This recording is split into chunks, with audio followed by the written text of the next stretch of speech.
بسم اللہ الرحمن الرحیم۔ السلام علیکم ناظرین، آپ یوٹیوب چینل دیکھ رہے ہیں۔ میں عمران خان صاحب کا اسٹیٹ آف مائنڈ باہر بیٹھے ہوئے لوگوں سے کیسے مختلف ہے، یہ بات جب تک آپ نہیں سمجھیں گے نا آپ کو سمجھ ہی نہیں آئے گی یہ ہو کیا رہا ہے۔ دیکھیں، باہر بیٹھے ہوئے لوگ نارمل حالات میں، عمران خان صاحب کو گزشتہ 3.5 سال سے ایک جنگ جیسی کیفیت میں رکھا گیا، اور اس ملک کی ریاست نے اور اس کے اداروں نے مل کر عمران خان صاحب کو میدان جنگ میں رکھا ہوا ہے، ایک ایسی جنگ میں جس کے کوئی اصول بھی نہیں۔ خواتین کو مارو، بچوں کو مارو، کوئی قانون کوئی قاعدہ اس جنگ کا نہیں ہے، یک طرفہ کاروائی ہو رہی ہے۔ تو ایسے میں عمران خان کا رد عمل فطری ہے۔ جب آپ جا کر اس کو بتائیں گے اس کی بہنوں کو مار رہے ہیں، کٹ رہے ہیں، ذلیل کر رہے ہیں، اٹھا کر لے جاتے ہیں، بالوں سے پکڑ کے گھسیٹتے ہیں، اور بیوی کو جیل کے اندر رکھا ہوا ہے، عدت جیسا گھٹیا کیسز کر کے ٹی وی چینلز کے اوپر اس کی عجیب عجیب چیزیں ڈسکس کی جاتی ہیں، ایسا آدمی کس طرح کا رد عمل دے گا؟ کیا ایسا آدمی نارمل رد عمل دے سکتا ہے؟ سوال ہی پیدا نہیں ہوتا۔ اتنے بڑے آدمی کو جس کو دنیا میں سب جانتے ہیں، پاکستان کا اس وقت سب سے بڑا آدمی ہے عمران خان۔ پوری دنیا میں پاکستان کا اگر کوئی ایک برانڈ آپ ڈھونڈ کے نکالے تو اس ریجن کا سب سے بڑا برانڈ ہے عمران خان۔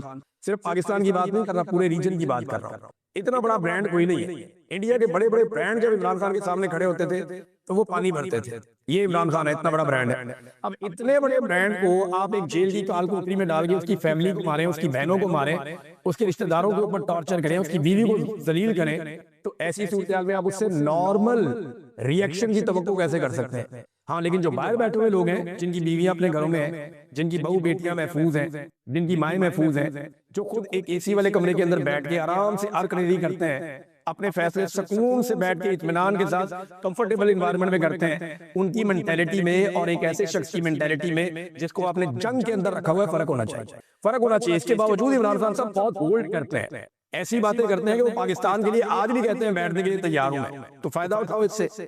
عمران خان کی بہن علیمہ خانم نے ایک بات کی، بات بڑی انٹرسٹنگ ہے، میں یہی پہ آپ کو سنا دیتا ہوں، پھر آگے لے کر جاؤں گا بات۔ انہوں نے کہا جی عمران خان رہا ہو جائے تو کیا ہوگا؟ ان کو پتہ نہیں ہے کس چیز کا ڈر ہے عمران خان سے۔ عمران خان کسی سے انتقام نہیں لیں گے۔ عمران خان کے آگے کوئی روئے تو عمران خان معاف کر دیتے ہیں۔ عمران خان کا مسئلہ یہ ہے کہ ان کا دل بہت نرم ہے۔ عمران خان پاکستان کے امن پسند شخص ہیں، یہ علیمہ خانم نے کہا۔ اب یہ رونے کا مشورہ کس کو دیا علیمہ خانم نے؟ اب پھر نام لے لیں گے تو پھٹا پڑ جائے گا پاکستان میں، تو عمران خان کے آگے جا کے رو لیں چپ کر کے رات کے وقت، جائے آرام سے۔ جس آدمی کو ڈر لگ رہا ہے، بہت خوف ہے، بجائے ادھر ادھر بھاگنے کے، جائے جا کے عمران خان کے سیل کے اندر جا کے ان کو ملے، جا کے تھوڑا سا رو لے ان کے سامنے۔ عمران خان معاف کر دے گا۔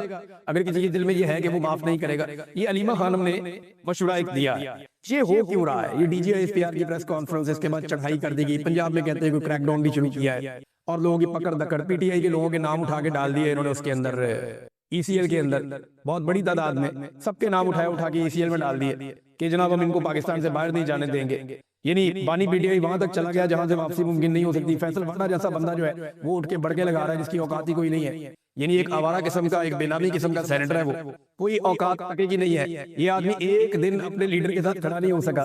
پہلے جب اس نے عمران خان کو چھوڑا تو یہ کہتا تھا میں اس کے بھلے کے لیے چھوڑ رہا ہوں، میں بھلا کرنا چاہ رہا ہوں، پہلے خفیہ وارداتیں ڈالتا تھا، پھر یہ ارشد شریف کا وہ بن گیا وارث، یہ کہنا شروع ہو گیا کہ جناب میں تو سب سے اچھا دوست تھا، مجھے تو یہ بھی پتا ہے، مجھے وہ بھی پتا ہے، مجھے وہ بھی پتا ہے، تک اس کی اوقات نہیں، اس کو کچھ بھی پتا نہیں۔ بے شرم آدمی کو پتا نہیں ہے، اس کی ٹکے کی اوقات نہیں ہے اس آدمی جو اس کے حالات ہیں بیچارے۔ اب یہ دھمکیاں لگانے کی ڈیوٹی اس کی لگائی ہوئی ہے۔ بھائی دھمکی وہ لگائے جس کے اندر تھوڑی سی بھی جرت ہو۔ ایک دن تو کھڑا نہیں ہو سکا اپنے لیڈر کے سامنے جس نے تجھے عزت دی، جس نے تجھے نام دیا، جس نے تجھے مقام دیا، جس کی وجہ سے لوگ تجھے جانتے ہیں، جس کو تو اپنا باپ کہتا تھا، ایک دن کھڑا نہیں ہو پایا۔ ایک دن یہ آدمی کھڑا نہیں ہو پایا، اندازہ کریں آپ۔ اور اب جناب یہ بندہ کہتا ہے جی کہ عمران خان وہاں چلا گیا جہاں سے واپسی نہیں ہو سکتی۔ عمران خان تمہیں یہاں سے بھی واپس ہو کر دکھائے گا۔ جتنے ایسٹیمیٹ آج تک لگائے، یہ ٹاؤٹ یہ وہی ہے نا جو کہہ رہا تھا کہ کبھی بھی خیبر پختونخوا میں حکومت نہیں بنے گی، یہ کہہ رہا تھا کہ 10-12 سیٹیں اور پی ٹی آئی اتنی جیتے گی۔ پی ٹی آئی نے 2/3 اکثریت دی پاکستان میں۔ ان کے سارے اندازے تخمینے۔ اچھا میں آپ کو ایک چیز بتاؤں، جو بات یہ اسٹیبلشمنٹ جو کام کرنے جا رہی ہوتی ہے نا، وہ خبر یہ بالکل ٹھیک دیتے ہیں ٹاؤٹس کہ فوج یہ کر دے گی، وہ کر دیتے ہیں، کیونکہ فوج ان کو بتاتی ہے ہم یہ کرنے جا رہے ہیں۔ ایک بھی بندہ یہ اب تک توڑ نہیں پائے، اور یہ کہتے ہیں جناب بندے ہم نے توڑ لیے 24 گھنٹے میں D G S P R کی دھمکیوں سے۔ او بھائی یہ بندے 26 نومبر کے قتل عام سے نہیں ٹوٹے، یہ بندے 9 مئی کے بعد آپ نے 36,000 پاکستانیوں کو گرفتار کیا۔ آج پی ٹی آئی نے بتایا 64,000 پاکستانیوں پہ مقدمات کیے گئے، 36,000 پاکستانیوں کو گرفتار کیا گیا جو پی ٹی آئی کے ہیں صرف 9 مئی کے بعد۔ تب تو کوئی نہیں ٹوٹا۔ وہ یہ نہیں ٹوٹنے بندے، یہ پٹھے لمک جاؤ سیدھے لمک جاؤ، یہ صرف ایک باریک واردات ڈالنے کے لیے ان بندوں کو آگے کیا جا رہا ہے۔ پرابلم کیا ہے یہ ذرا سمجھے آپ۔ پرابلم یہ ہے کہ عاصم منیر نے ایک نیا دور انہوں نے شروع کیا۔ ایک نئے 5 سال عاصم منیر صاحب کو ملے، اب وہ بطور فیلڈ مارشل اپنے 5 سال گزارنا چاہتا ہے، لیکن پچھلے 3 سال جو ان کے گزرے پاکستان کے اندر وہ بہترین پیسہ استعمال کیا گیا، اشتہاری مہم چلائی گئی، بڑی زبردست برانڈنگ دی گئی، لیکن اس کے باوجود بات بنی نہیں۔ تو اب وہ یہ چاہتے ہیں کہ جو تنقید کرنے والے لوگ ہیں وہ چپ ہو جائیں۔ بہت سارے لوگوں کو ڈرایا دھمکایا جا رہا ہے، بہت سارے لوگوں کو یہ کہا جا رہا ہے چپ کے لے جا کے یہ کر دیں گے وہ کر دیں گے، جو مرضی کرو۔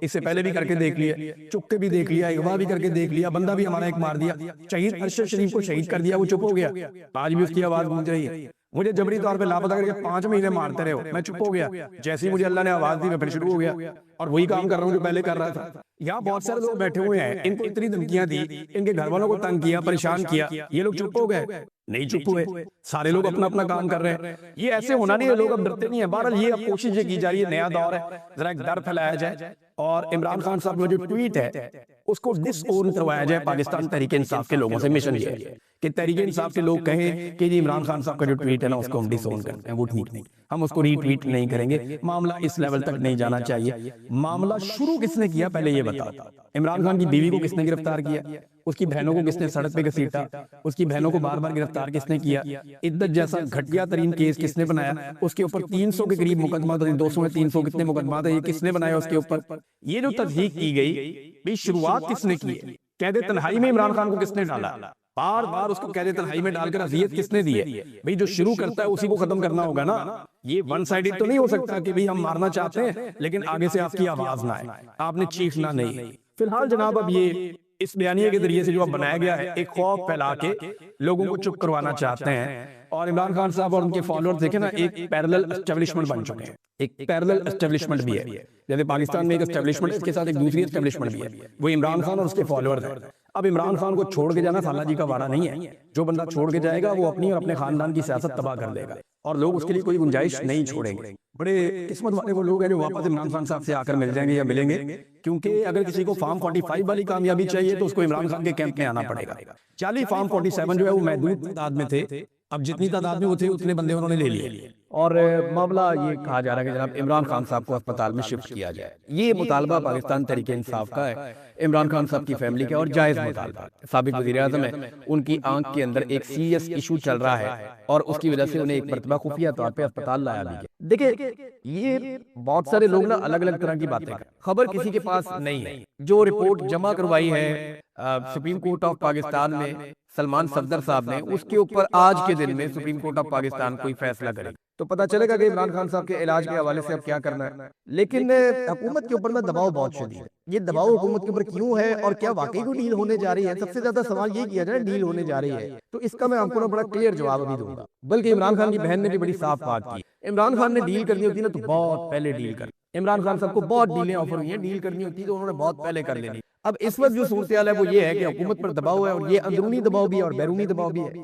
نمبر 1 تو دہشت گردی قابو میں ہی نہیں آ رہی، گزشتہ 2 ہفتوں میں جو کچھ پاکستان میں ہوا اس کی وجہ سے جو پاکستان کا پورا انٹیلیجنس کا آپریٹس ہے وہ ہل کر رہ گیا ہے، وہ پریشان ہے کہ یہ پاکستان کے اندر جس قسم کی دہشت گردی ہو رہی ہے یہ ایک ناکامی ہے، اور پہلی مرتبہ پاکستان کی انٹیلیجنس ایجنسیوں کے اوپر براہ راست الزامات لگ رہے ہیں کہ وہ مکمل طور پہ ناکام ہوئی ہیں، اور وزیر داخلہ کو خود آ کر صفائی دینی پڑی، باقی لوگ صفائیاں دے رہے ہیں، آف دی ریکارڈ ملاقاتیں بھی کی جا رہی ہیں۔ ایک عسکری شخصیت جو ہے انہوں نے صحافیوں کے ساتھ ملاقات کی، اور انہیں پہلی مرتبہ جنہیں صحافیوں نے وہاں پہ پوچھا، یہ منصور علی خان صاحب نے بتایا وہ بھی تھے وہاں پہ، تو جب انہوں نے پوچھا منصور علی خان صاحب نے کہ جناب آپ ابھی بھی یہ سمجھتے ہیں کہ عمران خان سیکیورٹی تھریٹ ہے یا ذہنی مریض ہے، تو انہوں نے کہا نہیں ہم سب کی عزت کرتے ہیں، ہمارے لیے ساری جو سیاسی قیادت ہے وہ قابل احترام ہے۔ اب یہ تبدیلی کہاں سے آ گئی؟ یہ ایک دباؤ کا نتیجہ ہے، جو پاکستان میں دہشت گردی کے خوفناک واقعات ہو رہے ہیں ان پہ قابو پانے کے لیے ایک یکسوئی چاہیے، اور وہ یکسوئی عمران خان کو جیل میں رکھ کر اس کے اوپر ظلم اور جبر کر کے آپ حاصل نہیں کر سکتے۔ پھر انٹیلیجنس ایجنسی جس قسم کی حرکتیں کر رہی ہیں اور ابھی تک کر رہی ہیں، ایسا نہیں ہے کہ یہ معاملہ رک گیا، میں آپ کو بتاتا ہوں آگے چل کے،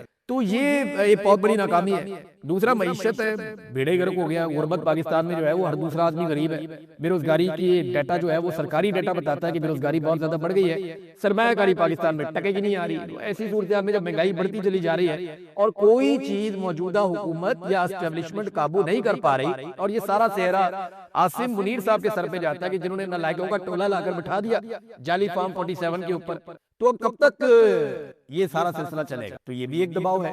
پھر بین الاقوامی سطح پہ امیج بہت برا بن گیا ہے، عمران خان صاحب کے حوالے سے اندرونی اور بیرونی دباؤ ہے۔ اب جو بھی پاکستان سے بات کرتا ہے عمران خان کی بات تو آتی ہے، کیونکہ سب جانتے ہیں کہ عمران خان جو ہے وہ پاکستان کا اصل حکمران ہے، یہ تو انہوں نے جعلی حکومت بنائی ہوئی ہے، اور سب یہ جانتے ہیں کہ کل عمران خان نے حکومت میں بھی آ جانا ہے، اور جس قسم کی ان کے ساتھ حرکتیں کی جا رہی ہیں، ان کے اوپر عالمی سطح پہ پوچھا بھی جاتا ہے۔ اب ایک انتہائی غیر مقبول فیصلے کی طرف بھی یہ حکمران جا رہا ہے، یہ رجیم جا رہا ہے، عاصم منیر صاحب کی قیادت، جس کو میں بورڈ آف پیس والا فیصلہ کہتا ہوں کہ بورڈ آف پیس والا فیصلہ جو ہے وہ پاکستانیوں کا فیصلہ نہیں ہے، وہ عاصم منیر صاحب کا ذاتی فیصلہ ہے جو انہوں نے سیاستدانوں سے زبردستی کروا دیا، اور اب وہ جعلی سروے کروانے کے بعد پاکستان کی فوج کو غزہ بھجوانا چاہتے ہیں، کیونکہ ہم نے جتنے بھی سروے کروائے ہیں ان کے اندر نتیجہ کچھ اور نکلا ہے۔ پاکستان میں آپ سروے کروا کر دیکھ لیں، کوئی بھی آزادانہ سروے آپ جب بھی پاکستان میں کروائیں گے تو پاکستانی کبھی بھی غزہ میں فوج بھیجنے کے حق میں نہیں ہو، لیکن یہ عاصم منیر صاحب کی ذاتی خواہش ہے بورڈ آف پیس والی اور غزہ میں فوج بھیجنے والی، اور یہ انتہائی غیر مقبول فیصلے جن کے ساتھ پاکستانی کھڑے نہیں ہوتے، لیکن جعلی سروے کروا کے ان کو یہ کام کرنا ہے، کیونکہ انہوں نے ڈونلڈ ٹرمپ صاحب کو جو ہے وہ یقین دہانیاں کروائی ہوئی ہیں، اور ٹرمپ صاحب نے ان کی گیم اٹھائی ہوئی ہے اور ان سے اپنا کام نکلوا رہے ہیں۔ اب عمران خان صاحب کی آنکھ کے اندر ایک تکلیف ہے، اس کی وجہ سے انہیں ایک انجیکشن لگایا گیا۔ عمران خان صاحب یہ اچھی طرح جانتے ہیں کہ 4 ہفتے کے بعد ان کو دوسرا انجیکشن لگے گا، اور پھر 4 ہفتے کے بعد ان کو ایک اور انجیکشن لگے گا، اور یہ انجیکشن لگانے پڑے، کیونکہ جب پہلا انجیکشن لگاتے ہیں تو اس کے بعد ایک سرٹن ٹائم پیریڈ ہوتا ہے 4 ہفتے کا، پھر آپ کو دوسرا، پھر آپ کو تیسرا انجیکشن لگانا۔ یہی باتیں رپورٹ ہوئی ہیں نا اس سے پہلے جتنے لوگوں نے رپورٹ کی۔ اب دوسرے انجیکشن کے لیے اگر عمران خان صاحب منع کر دیتے ہیں تو پھر کیا آپشن ہے ان کے پاس؟ پہلا تو لگ گیا، اب تو ساری دنیا کو بھی پتا ہے، اب معاملہ کھل بھی گیا، عالمی اخبارات میں بھی چھپ گیا، ہر طرف دنیا میں رولا پڑ گیا، اقوام متحدہ تک بات چلی گئی، لیٹر بھی آنا شروع ہو گئے، وفد بھی آ کر مل گیا۔ اب ایسی صورتحال میں عمران خان صاحب اگر یہ کہتے ہیں کہ میں نہیں لگواتا انجیکشن دوسرا جب تک میری فیملی اور ڈاکٹر نہیں بلائے جاتے، یہ بھی ایک بڑا سیریس ایشو ہے، اور اس سے دباؤ بنے گا۔ عمران خان صاحب یقیناً یعنی بہت امکان ہے کہ وہ اپنے ذاتی جو معالجین ہیں انہیں اور اپنی فیملی کو وہ یہ کہیں کہ ان کو بلایا جائے تاکہ میں